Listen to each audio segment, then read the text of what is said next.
Okay, before we get into this one, this is the sad chapter, and viewer discretion is advised because this goes heavy into the guilt tripping. And, well, it's not a fun chapter. The Tiger and Mankind, a sad story. This chapter is almost only about bad things, about stupid, nasty things that we humans have done. We are the tiger's only true enemy. In 100 years, we have reduced the world tiger population from 100,000 to just 4,000. When things were at their worst, there were only about 3,000 left. The biggest reason is that we humans are taking up more and more space. Our way of life means that many other species are being pushed away. The diagram shows how the number of people and tigers have changed over 100 years. People need land to grow rice and grain, so that everyone can eat, and they need wood and timber from the forest to cook food and build houses. That's why there's less and less habitat left for the tigers. Humans have also killed a lot of tigers by hunting. Just in India, people are estimated to have killed more than 80,000 tigers over 50 years. Tiger hunting was banned there in 1970, and 2 years later, Indian Prime Minister Indira Gandhi started Project Tiger. At the time, there were only about 1,350 tigers left in all of India. Large areas were completely empty of tigers. You can read more about different tiger projects in the next chapter. It's about the good things people have done.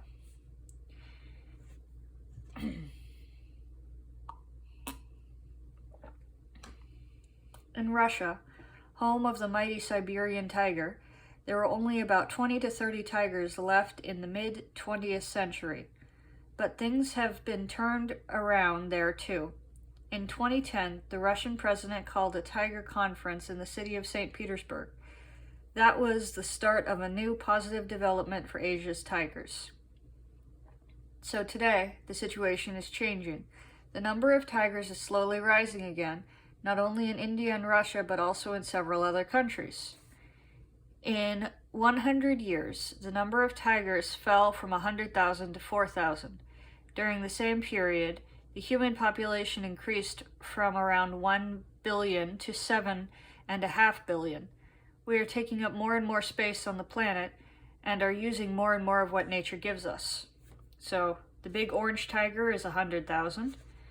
The small brown tiger is 4,000, and the human is 100 million. So you can see, this is what it used to be, this is what it is now. Not so fun fact. In the olden times, many tigers were shot and killed just for fun. But they were also hunted for their beautiful skins, which can sell for over 9,000 pounds or 10,000 euros. Tiger smugglers. When tiger hunting was banned in India, poachers, illegal hunters, started to smuggle skins and tiger parts over the Himalayas and into China, where they are in great demand. Many thousands of dead Indian tigers have been transported that way. Tiger bone is as valuable as gold. China is behind almost all sales of illegal tiger products. There, and in other parts of Asia, many people believe that tiger parts have strong, almost magical powers, so they make medicines and creams from bones and other body parts. Even the whiskers are used as a toothache remedy. A single gram of tiger bone can cost tens of pounds or euros. That's roughly the same price as gold. And they're talking about the English pound, it's a form of currency. Not the American pound, the weight. Bones are also used to make tiger wine and tiger spirit, which a lot of people in China drink. People even believe that tiger teeth can protect against evil.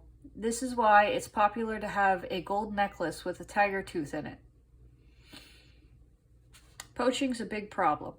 In Russia, an estimated 30 to 40 tigers are killed by poachers every year. A tiger can be worth around 50,000 pounds or euros. The poachers in Asia are very clever and often use snares to catch tigers and other animals. A snare is hung from a tree over a path which the animals use.